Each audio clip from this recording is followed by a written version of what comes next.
গতকাল জুয়ারিদের বিরুদ্ধে লক্ষ্মীপুর পুলিশ অভিযান চালানোর সময় পুলিশের ভয়ে চিরি নদীতে ঝাঁপ দিয়ে নিখোঁজ হয়েছিলেন মোহিত কানু নামের এক যুবক।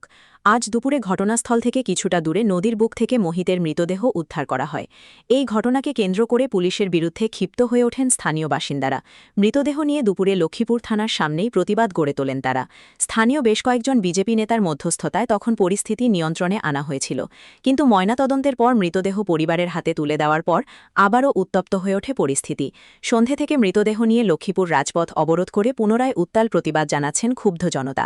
জনতার দাবি, মৃত মোহিত পরিবারটির একমাত্র উপার্জনকারী ছিলেন, তাই উপযুক্ত ক্ষতিপূরণ সহ দোষী পুলিশকর্মীদের কঠোর শাস্তি প্রদানের দাবি জানিয়েছেন ক্ষুব্ধ সাধারণ মানুষ। পাশাপাশি তাদের দাবি, যে ব্যক্তি পুলিশকে জুয়া খেলার খবর দিয়েছিল তাকেও পুলিশকে গ্রেফতার করতে হবে। এই ঘটনাকে কেন্দ্র করে সমগ্র লক্ষ্মীপুরে চাঞ্চল্যের পাশাপাশি উত্তেজনা বিরাজ করছে। পুলিশের ঊর্ধ্বতন কর্মকর্তারা প্রতিবাদকারীদের বোঝানোর চেষ্টা চালিয়ে যাচ্ছেন।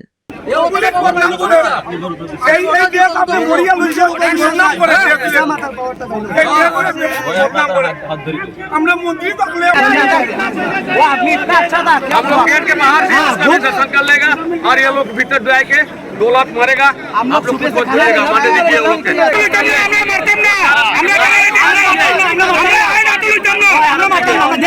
মানুষেরা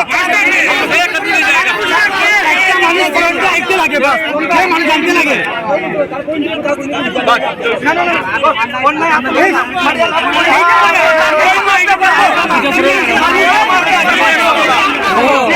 আমরা যে চারজন যে পুলিশ প্রশাসন থেকে যে গেছিল তারে ধরার লাগি, বেচারা আমার এখানে কাজ করতো, ঠিক আছে, হ্যাঁ ডেলিভারি বয়ের কাজ করতো, হ্যাঁ টুকটুকিও চালাইতো, টুকটুকি নিয়ে ডেলিভারি কাজ করতো ই কার্ডের মধ্যে, ঠিক আছে। হ্যাঁ এখানে খেলাত গেছিল না, হ্যাঁ এখানে যাওয়ার সময় তার বন্ধুগুলা তারা পাইছিল, এখানে তারা বইছে, আচানক পুলিশ এসে তারা আক্রমণ করছে। এই যে চারজন পুলিশ যে তারা আক্রমণ করছে, এই চারজন পুলিশের এখানে কারবাই হইতো, একদম জেনুইন কারবাই হইতো, তারে শাস্তি দেওয়া হইতো। যে ইনফরমেশন দিচ্ছে তারও কারবাই হইতো, আর তার ফ্যামিলির মধ্যে যেটা সরকার থেকে হোক বা সরকার থেকে তার ফ্যামিলির মধ্যে একটা চাকরি হোক বা যেসা হোক, একটা তার ফ্যামিলির মধ্যে কেউ নাই, তার ফ্যামিলির মধ্যে তার বুড়া মা বাপ আছে, ঠিক আছে, তার ভাই একটা মেন্টালিটি প্রবলেম আছে, তার ভাই কোনোদিন কোনো কিছু করতে পারে না, এখন পর্যন্ত বুঝেন না যে হ্যাঁ তার ভাই মারা গেছে নাকি তা হয়েছে।